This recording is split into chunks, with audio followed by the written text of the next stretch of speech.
ስንታየሁ አበጄ ይባላሉ። ትውልድና እድገታቸው በደቡብ ጎንደር ነው። ትላንትናቸውን ፈተናና ችግር በበረታበት በጎዳና ኑሮና በህመም አሳልፈውታል። በተወለድኩ በ8 ዓመቴ እናቴ ከዚህ ዓለም በሞት ተለየች። 5 ልጅ ወልዳ ነው የሞተችው እናቴ። 4ኛው ልጅ እኔ ነኝና እኛ መገፋትና መገለል ደረሰብን። በ1981 ዓመተ ምህረት በህዳር ወር ወደ አዲስ አበባ መጣሁ። አዲስ አበባ መጥቼ 4 ኪሎ አካባቢ ጎዳና ላይ ወደቅኩ። አንድ ግለሰብ ይዞ መጥቶ አንስቶ እዚህ ሰፈር በረንዳ ላይ አስለምኖ አስተኛኝ።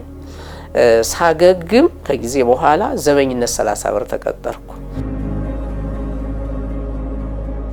ክረምቱን ወዲያው ፓራላይዝ ሆንኩ። ፓራላይዝ ሆን ወደ ጎዳና ነው ያስወጡት ይጣሉኝ። ይሄን ስቃይና መከራዬን ያዩ አንድ እናት ይዘው መጥተው እዚሁ ፈረንሳይ አካባቢ አስጠግተውኝ ሳገግም ዘይት ቤት አስገቡኝ። ወዛደርነት ትንሽ 1 ዓመት ያህል ሰርቼ ልብስ ስፌት ተምሬ ልብስ ስፌት መስፋት ጀመርኩ። ልብስ ስፌት እየሰፋው ያለው በጠና ታመምኩ። መጨረሻ ላይ በሞትና በህይወት መካከል ተመላለስኩ። በዚህን ጊዜ ነበረ ከዚህ ዘግናኝ ህይወት አንሳኝና 15 ቀን ጨምርልኝና እንደኔ መንቀሳቀስ የማይችሉትን ሰዎች እንዳገለግል አድርገኝ ያልኩት ለዚህ ነው።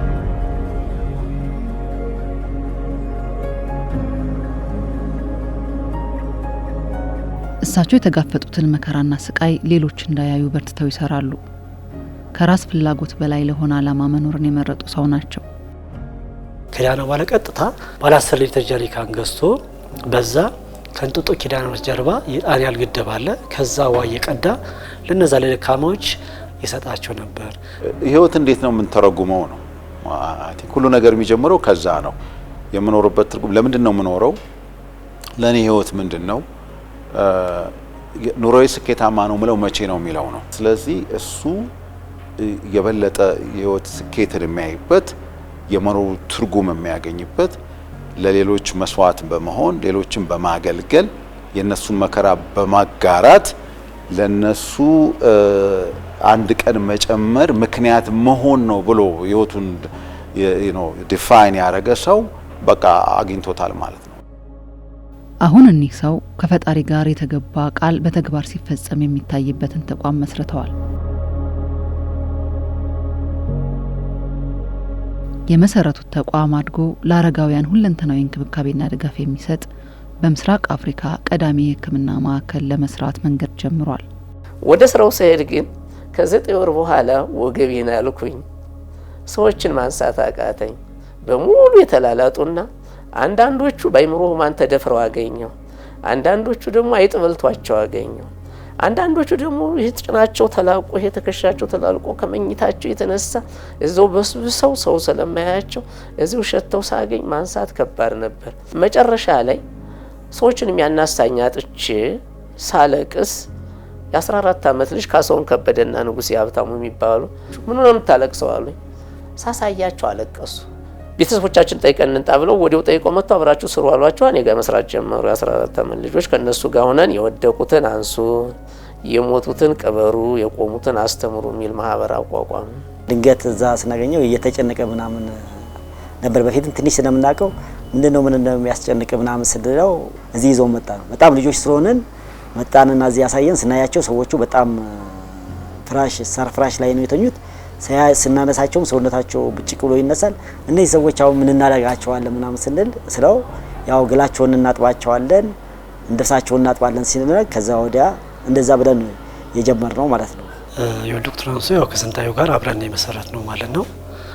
ከዛን ካየን በኋላ እኛም ቤተሰብ ስላለን ቤተሰብ እናስፈቅዳለን። ቤተሰብ አስፈቀድን። ካስፈቀድን በኋላ አብረን መስራት ጀመርን ማለት ነው። ስለዚህ እዚያ ያሉትን አብረን እናጥባለን፣ ጸጉራችን አብረን መኝታቸውን እናራግፋለን፣ ቤታቸውን ጠርጋለን። እንጦጦ ኪዳነ ምሕረት አካባቢ ደግሞ ዋና እንትናችን እዛ አረግን።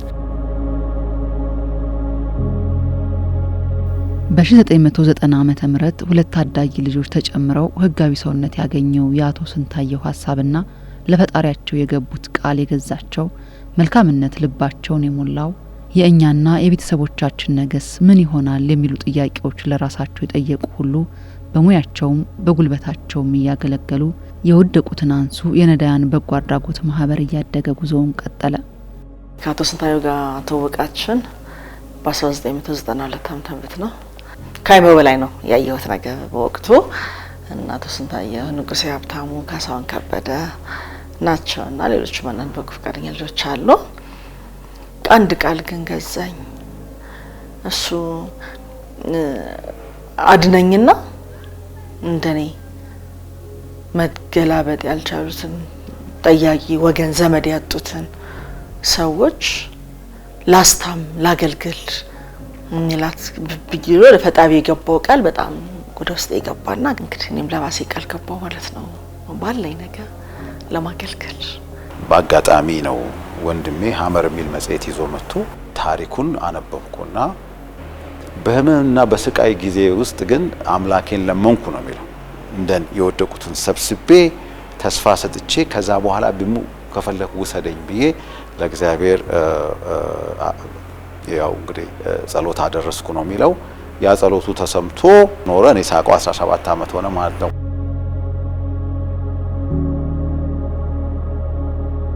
እዚህ ሰፈር የመጣው ወደ 2008 አካባቢ ነው። እስከጀመሩበት ጊዜ ጀምሮ ነው አብሬያቸው ቤቱም ሲሰራ ጀምሮ አብሬ ማገልገል የጀመርኩት ማለት ነው። ኦልሞስት ወደ 11 ዓመት እየተጠጋ ነው ማለት ነው። ባለኝ ያኔ ምንም አልነበረኝም። በጉልበት ነበር ማግዛቸው፣ ገላቸውን ማጠፍ፣ ጥፍራቸውን መቁረጥ፣ ጸጉራቸውን መቁረጥ። እዛም ማለፍ ሲል ደግሞ በሙያም ማገልገል ጀመርኩኝ። ስንታየው እንግዲህ ታሪኩ በጣም ብዙ ነው። ማናችንም ባለን ነገር እንዳንኮራ፣ ማንም የቆመ ቢመስለው እንዳይወድቅ ይጠንቀቅ የሚለውን የመጽሐፍ ቅዱስንም ታሪክ ከሱ የተማርኩት ማለት ከሱ ጋር በጎ ፍቃድ እዚህ በማገልገሌ ደግሞ በጣም ከልብ የመነጨ ደስታ የሚሰማኝ ማለት ነው። አቶ ስንታየውን ረጅም ጊዜ ነው ሳቀው። ምክንያቱም ወደ የመሰረተበት አካባቢ ነው ጎስጤና ጣቢያ ኃላፊ ሆኜ እየሰራሁ ስለነበረ ሰዎች ጥቆማ ሲሰጡኝ የሕክምና መሳሪያዎቻችን ይዘን አስፈላጊ የሆኑትን እነሱን ይዘን እዛው የወደቁትን አንሱ ያሉበት ሄጄ የተወሰኑ ለማስተባበር ሞክሬያለሁ። የስንታየው ኮሚትመንት በጣም ሁልጊዜ ገርሜ ነበር። እግዚአብሔር ስለሰጠው ይሄ ተቋም እንዲመሰረት ምክንያት ሆኗል። ራሱን ሰጥቶ ማለት ነው። ማንም እንደዚህ አያደርግም እና እኔም እዚህም ተቋም ኃላፊ ሆኜ መስራቴ በጣም ደስ ብሎኛል።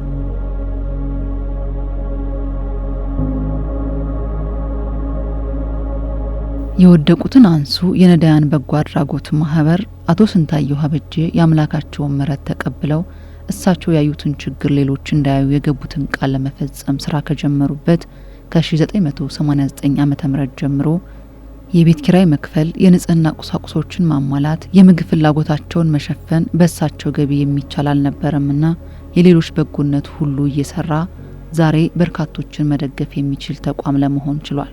በሳምንት 3 ቀን እነ ንጉሴ ቤት ወተሰርቶ እንጀራ ተጋግረው የንካሱ እናት ዳቦ ጋግረው ከቀጨኔ በባሊ ወጥ መጥቶ ከዛ ተመላልሶ ነበር በሳምንት 3 ቀን ምግብ መመገብ የምንችለው። በዛ ሁሉ ውስጥ ግን እግዚአብሔር ፈቃድ ስላልተለየ እናታችን ኪዳነ ምሕረት ስላልተለየችን በሳምንት 3 ቀን ስንመገብ የነበረውን በቀን 3 ጊዜ ወደ መመገብ ሄድን። ለኛ ትልቁ ስኬታችን የምንለው ለመጀመሪያ ጊዜ እሱ ነው። ፈቃድ አውጡ ደግሞ መንግስት ይለን በቤት ቁጥራችን እዛው እኛ ወረዳ ሄደን እኛ ቀበሌ ነው የሚባለው በፊት በቀበሌያችን ነገርናቸው። በዛ ፈቃድ አወጣንና መስራት ጀመርን ማለት ነው። በጣም አስቸጋሪው በሆነ HIV በተስፋፋበት ጊዜ በጣም እዚህ ነበር 120 ብር ተከራይተን እዚሁ ቦታ ላይ ማለት ነው ተከራይተን ሰዎቹ ቶሎ ይመጣሉ፣ ቶሎ ይሞታሉ። በአንድ ወር ውስጥ 4 ሰው የሞተበት ጊዜ አለ። እንጦጦ ኪዳነ ምሕረት በር ላይ አንዱ ጥግ ላይ ተኝቷልና አንድ ባለ ሀብት አጋጣሚ ለመሳለም ሲመጣ አየው። እንደ ምን ላርገው ብሎ ሰውየው ሲጨነቅ እዚህ ጋር እኮ ዶክታንስ የሚባለው አሉ እነሱ ጋር አስገባ። እዛ እኛ ጋር መጡ። እኛ አባት እዛን አይተን ተቀበልነው። ከዛ ለምንድነው የሚያስፈልጋቸው አለ ባለ ሀብት። እኛ ቦታ እንፈልጋለን። ቦታውን ለምን አሳየናቸው። በየካልጋው ስራ አስተኝተናል። በር ላይ እንደዚህ ቦታ ጠበው ማለት ነው። ከዛ በኋላ እኛ አባት ሄደው ኩባ ጋር ቦክስ ወደ የነበረው ከንቲባ ገብተው አናግረው ይሄን ቦታ ያው ከሊዝ ነጻ 2900 ካሬ ሜትር ይሄን ቦታ ተሰጠን ማለት ነው። ታዲያ ይሄን ጻርፈው በ700 ካሬ ሜትር ላይ ያረፈው ባለ 4 ወለል ነው ማለት ነው። በዛኛው በኩል ይሁን ሲሆን በዚህ በኩል የሴትና የወንድ እየተካፈለ ነው ማለት ነው። ሌላው ትልቁ ችግር ወደ ሐኪም ቤት ስንወስዳቸው ጸበልም ለማስጠመቅ ይሁን ከባድ ትራንስፖርት ችግር ነበረብን። 2001 ላይ እንዲሁ መኪናው ተገዛ እና ከቀን ወደ ቀን ብቻ እግዚአብሔር በቃ እየረዳን መጣ።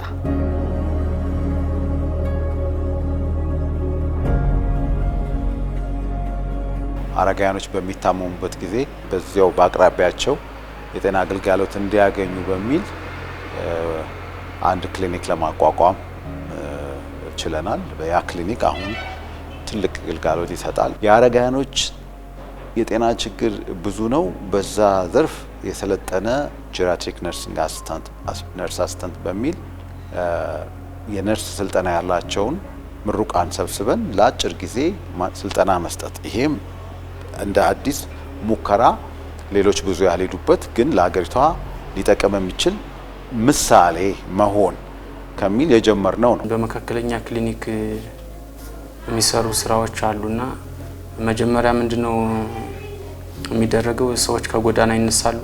ቅድመ ልየታ በሕክምና ቋንቋ ስክሪኒንግ እንለዋለን ይሰራላቸዋል። ከተቋሙ ተኝተው የሚረዱ ህሙማን አሉ።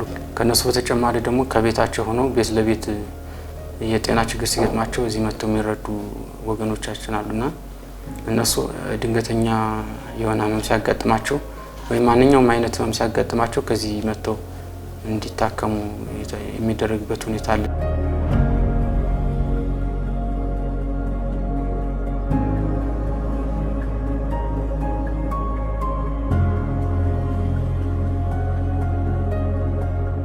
በዚህ ተቋም የሀገር ባለውለታዎች የዛሬያችን መሰረቶች አሉ። 50 አለቃ ጌታቸው ጉርሙ በወጣትነት ጊዜያቸው ሀገራቸውን ከጠላት ወራሪ ለመታደግ በዱር በገደል የተዋጉ ብሎም ሰራዊት ይመሩ የነበሩ የትውልድ ባለውለታ ናቸው። ዛሬ ያገኘናቸው በየወደቁትን አንሱ የነዳያን በጎ አድራጎት ማህበር ነው። እኔ ቀደም ሲል በፈጥኖ ደራሽ ከዚህ ከኮልፌ ወደ ሀረር ሄጄ ነበር። ባለቤቴ ሞተች። እኔ እዛ ሆኜ በቃ ወደዚህ መጣሁ። ወደ ቦሌ አካባቢ ነው አንድ ሜዳ አለች፣ እንደ ትንሽ አካም ወንዝ ዳር አለች። ከዛ መቶ ሰዎች አነሱኝ። ካነሱኝ በኋላ ቀጥታውኑ ወደዚህ አመጡኝ። በቃ እዚህ ገባሁ። ሕክምና ማገኛለሁ፣ ሁሉም ነገር እዚህ ለውጣለሁ፣ ሁሉም ነገር አገኛለሁ እዚህ እና ህመሜንም በየጊዜው እንዲሁም በመርፌም በምናምን እንትን እያለው ይለው እንደሳቸው ሁሉ በዚህ ቤት ሀገርን ያገለገሉ ትላንትናቸውን በአግባቡ ሰርተውበት ዛሬ ለልጆቻቸው ያስተላለፉ ብርቱ የነበሩ ጊዜና ሁኔታ ያደከማቸው ህመም የጣላቸው ከመኖር ግን ያላመለጡ እናቶችና አባቶች በዚህ ቤት ከወደቁበት ተነስተዋል። አቅሙ ያላቸውም ከህመም ሲያገግሙ ራሳቸውን ችለው እንዲሰሩ መንገድ እየተከፈተላቸው ነው። የወደቁትን አንሱ እኔ ከዚህ በፊት አላውቀውም። ታምሜ ነበር፣ እዛ ገባ። ማየት የተሳነኝ ነበርኩኝ። ሁለቱም አይኔ ማያይም ነበር። በስኳር የተነሳ ነው እና የወደቁትን አንሱ በዛው ታክሜ በቃ እንዲህ ሁለት አይኔ ላይ የበቃው በእነሱ ነው። በምግብም በአልባሳትም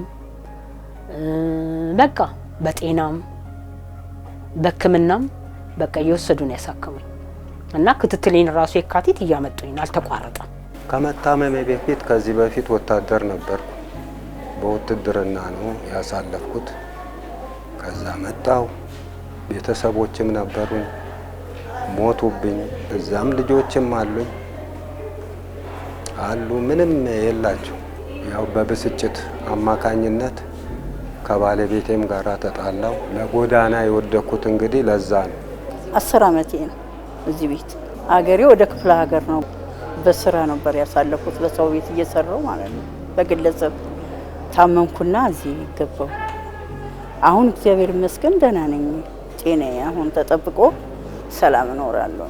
አሁን ይረዱኛል፣ እንግዲህ የተቻላቸው ነው ያለብሱኛል፣ እንከባከቡኛል።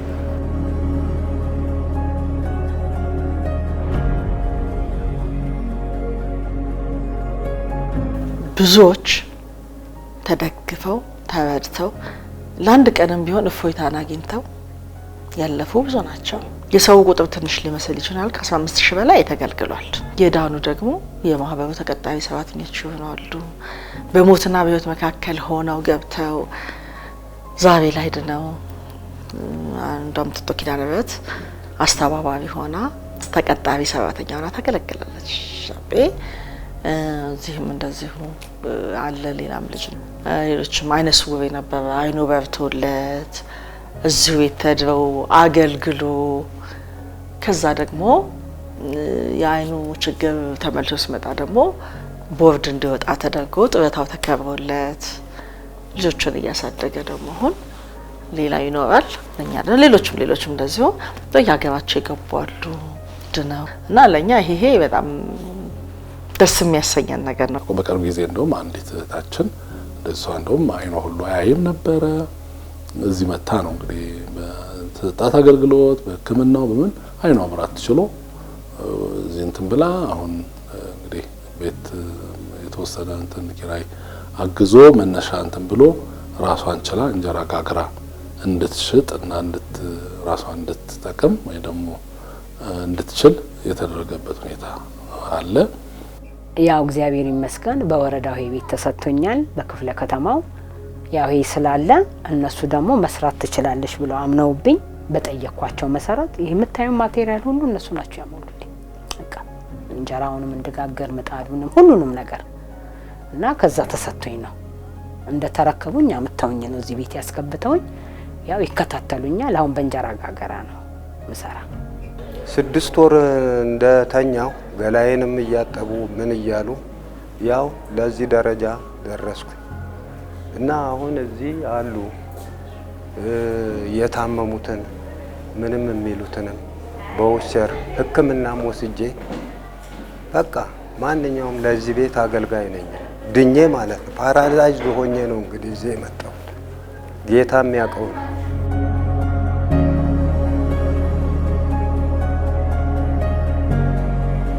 የአቶ ስንታየው ሀሳብ በአካል ተገልጦ ቃል ተከብሮ ዛሬ በባለ 4 ወለል ህንጻ ውስጥ የዕለት ፍላጎታቸው ተሟልቶ የሰው ፍቅርና እንክብካቤን እያገኙ ጤናቸው እየተጠበቀላቸው የሚኖሩ አረጋውያንንና እየተመላለሱ ቤታቸው ሆነው ገዛ የሚደረግላቸውን ጨምሮ ከ700 በላይ ሰዎችን ይደግፋል። ነገውም የተሻለ እንዲሆንና ቋሚ የራሱ ገቢ እንዲኖረው እቅዶችን አቅዶ እየሰራ ነው። መንቀሳቀስ የማይችሉትን በማከል መንቀሳቀስ የሚችሉትን ደግሞ እዚህ መጥተው በቀን የተወሰነ እንጀራ ምሳቸውን በልተው በመሄድ መንጣት የማይችሉ ደግሞ በጣም የደከሙትን ደግሞ ቀደም የምግብ እህሎችን በመስጠት በየቤታቸው በ3 አይነት መንገድ እየተረዱ ይገኛሉ። በ2040 ምስራቅ አፍሪካ የተሻለ አገልግሎት ሊሰጥ የሚችል ተቋምን የመገንባት ነው። በዚህ ውስጥ ምን አለ? በተለይ አረጋውያን መታከሚያ ጄሪያትሪክስ ሆስፒታል ለመገንባት ነው የሚያስበው። መነሻ ሊሆን የሚችለን ተወሰነ ያው ከማህበረሰቡ የሰበሰበው ነው እንደ ትንሽ እንዳለች ለቁፋሮ መጥቷል ማለት ነው። ምናልባት በቢሊየን የሚቆጠር ብር ነው የሚያስፈልገው። ስለዚህ ያንን ደግሞ በማህበረሰቡ ልክ የህንጻው እንደተሰራው ኢትዮጵያውያንን አገር ውስጥም ውጭም ያሉትን ማስተዋወር ይሰራል። ሆስፒታሉ የምናስበው እንዲሁ የክሊኒካል ሰርቪስ ወይም የሕክምና አገልግሎት በዘለለ የምርምር ተቋም እንዲሆን እንፈልጋለን። ይሄ ስፔሻላይዝ ሴንተር ከምርምር በዘለለ የጤና ባለሙያዎችን ስፔሻላይዝ በሆነ ኬር እንዲሰለጥኑ እድል ይሰጣል ብለን እናስባለን። ስለዚህ ይሄ ኤክሰለንስ ሀብ ነው እንዲሆን የምንፈልገው።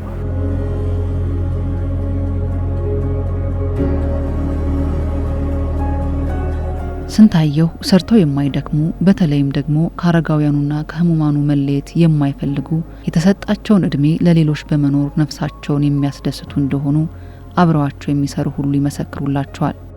ያው እንግዲህ ብዙ ጊዜ የሱ ምንድነው ከደካሞቹ መለየት አይችልም። ምንድነው ብዙ ጊዜ የሚያየው ስራ ሲሰራ ነው፣ እረፍት የለውም እና ለደካሞቹ ያለው እንትን ቀረቤታ በጣም ጥሩ ነው ማለት ነው። እሱ ለነሱና ለነሱ ነው የተሰጠው። እዚህ ቪኒፍ ዳይፐር ሲቀየር ምንም ነገር ነው በቃ የማይመስለው በጣም ከልቡ የመነጨ ስለሆነ ሌሎች ነገሮችን አያስብ። ሰው ምን ይለኛል እንደዚህ ምና የሚባለው ነገር ውስጡም የለም። በቃ ፈጣሪ ስለኛ ስላለልን እኛ ደግሞ ለሌሎች መኖር እንዳለብን ያስተማረን ሰው ነው በጣም ማለት ነው ስንታየው። አቶ ስንታየው መድከም ነው፣ ሁሌም ይደክማል። ያንንም ይደክማል። ለእግዚአብሔር የገባውን ቃል ለመፈጸም ደክማል፣ በጣም ይደክማል። አሁን ደግሞ እንግዲህ አይታችሁታል፣ እድሜም ጨምረዋል። አሁንም ግን እየደከመ ነው ያለው፣ ይደክማል፣ ሰርቶ አይጠግብም። ለብዙ ሌሎች አሁን ላይ ላሉ በጎ አድራጎት ድርጅቶች መመስረት ምክንያት የሆነው ማነው? አቶ ስንታየሁ ነው። በቃ እሱ በህመሙ ድሮ ተነስቶ ይሄንን በማድረጉ ሌሎች ብዙዎችን አፍቷል። አቶ ስንታየሁንም አውቀዋለሁ። በጣም ጥሩ ሰው ነው። ከልቡ የሚያገለግል ነው። እዛው እየኖረ የሚያገለግል ሰው ነው። ለብዙዎች አርአያ መሆን የሚችል ሰው ነው ብዬ ነው የማስበው።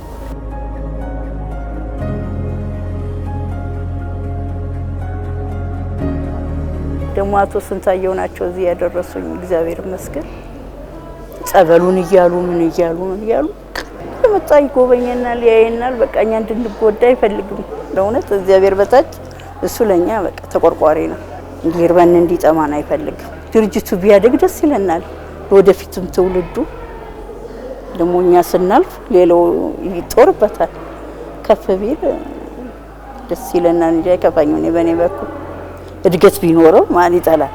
የሱ ሁሌም ለብዙ ሰው ምነግረው ሁሌም ራሴን መመረምርበት ነገር ነው። ቀን ቢጨመርልን እድሜ በህይወታችን ውስጥ ብናገኝ ምን እንሰራበታለን ነው? ዝም ብሎ ለመኖር ነው ወይስ ትርጉም ያለው ህይወት ለመኖር ነው? ወይስ በሚሰጠን እድሜ የሌሎችን ህይወት ማሻሻል በሌሎች ሰዎች ህይወት ውስጥ ምክንያት መሆን ነው ዋናው ነውና እሱ ከዛ ህይወት ትርጉም አገኘ። እኛ ታሪኩን የምንሰማውን ሰዎች ቆም ብለን ህይወታችንን እንድንመረምርና የምንኖርበትን አላማ እንድናስብ ያደረገን ኢቨንት ነው ብዬ አስባለሁና ለኔ የሱ ህይወት ለብዙዎቻችን አስተማሪ ነው። እኔ እንደ ሞዴል ነው ማየው። ስንታየሁ ብዙ የተማረ ሰው አይደለም፣ ከአራተኛ ክፍል አልዘለለም ያለውን ግን አዋለ። ስለዚህ ለሰው ልጅ ብዙ ትምህርት ብዙ ገንዘብ ሳይሆን ትልቅ ልብ ነው መጨረሻ ላይ ሌላ ያወሰድኩት። ስንታየሁ አብጄ ትዳር መስርተው 2 ልጆችን ያፈሩ ቢሆንም ሀብትና ንብረት ፍለጋ አላማተሩም። ዛሬም ከልጆቻቸውና ከትዳር አጋራቸው ጋር የሚኖሩት በፈረንሳይ ኢየሱስ በሚገኘው ዋናው ማዕከል ውስጥ በተሰራች አንድ ክፍል ቤት ውስጥ ነው።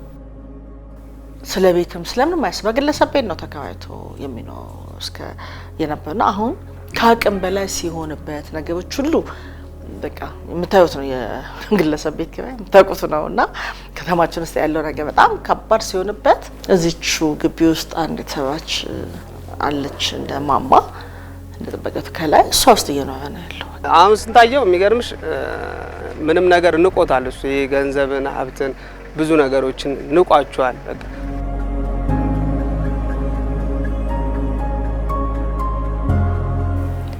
ለኔ ስንታየሁ ማለት በጣም ከምንም በላይ ሊገልጸው አልችልም። እግዚአብሔር አምላክ የእግዚአብሔር ሕግና ስርዓት አውቆና ተረድቶ ስለሚኖር በጣም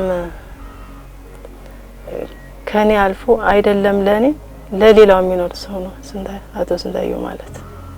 ራሱን ጥሎ ህይወቱን ትቶ ለሰው ነው የተፈጠረው። እግዚአብሔርም የመረጠ ያቆመው እና እኔ በጣም ነው እንትን የሚለኝ የሚያሳዝነኝ። ለራሱ አልኖረም፣ ለሰው ነው የሚኖር ያለው። እዛው ቆሞ ነው የሚውለው። እንካ ብላ እንካ ጠጣ ብሎ ጊዜ እንኳን ሰዓት የለውም ለመቀመጥ ለመብላት እና እስከዚህ ነው ከበድ ያለ። እኔ በጣም ፍቅር ነው ያለው። በቃ አስቦልኝ ተጨንቆልኝ ነው ተሳስበን ነው በፍቅር የምንኖረው ማለት ልጆቻችን የምናሳድግ። ፈር አልባሌ ቦታ እንዳይሆኑ እንደ ማንኛቸው ልጆቹ በስርዓት ይዘው እና ተምረው እንዲያድጉ ነው እንትን ጥረቱ። ዛቴ ያስተምረኛል፣ አብነት ያስተምረኛል። በቃ ከበጣም በላይ ራሱን አጓርዶ ነው እኛ የሚጠብቀን። አባቴ በጣም ወዳለሁ፣ አባቴ በጣም ወዳለሁ።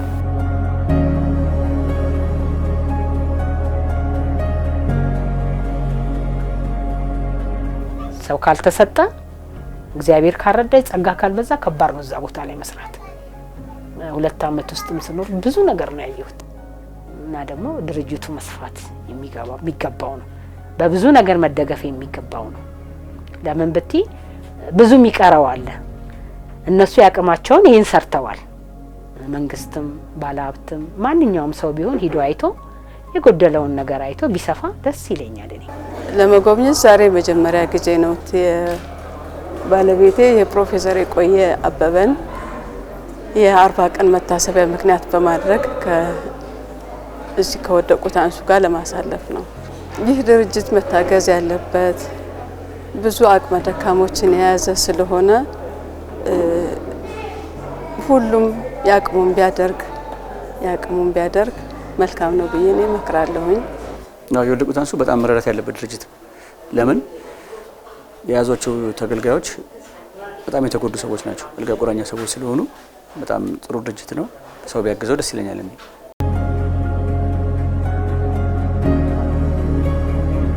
ገንዘብ እንዲያግዙን ኢትዮጵያውያን በአገር ውስጥም በውጭም ያላቸው ኢትዮጵያውያን በገንዘብ አግዙን። በቁሳቁስ ደግሞ በቁሳቁስ አሁን ዲያፐር የንጽህና ልብስ መጠበቂያዎች፣ ፈሳሽ ሳሙና፣ ደረቅ ሳሙና፣ ዱቄት ሳሙና እነዚህ ያስፈልጉናል። የምግብ እህሎች ደግሞ ጤፍ፣ ያው ስንዴም ጭምር ጥራጥሬ እነዚህ ነገር ያስፈልጉናል። የሽሮ እህል፣ የበርበሬ እህል በተጨማሪ ደግሞ ዘይት ያስፈልገናል። በአባልነት ሁሉም ሰው አባል ሆነው በወር የተወሰነ ወይ ደግሞ ከደሞዜ ይሄን ያህል ቆረጥብኝ ብሎ ማድረግ ይቻላል። መጎብኘት ያስፈልጋል። መጥቶ ማየት፣ ልብሳቸውንም በማጠብ በኩል ማገዝ የተለየ አገልግሎት ስለሆነ በጉልበት ማለት ነው፣ በእውቀት ነው። የተለያየ እውቀት ያላቸው ኢትዮጵያውያን የበጎ ፈቃድ አገልግሎት መጥተው እንዲሰጡ ጥሪ እናደርጋለን።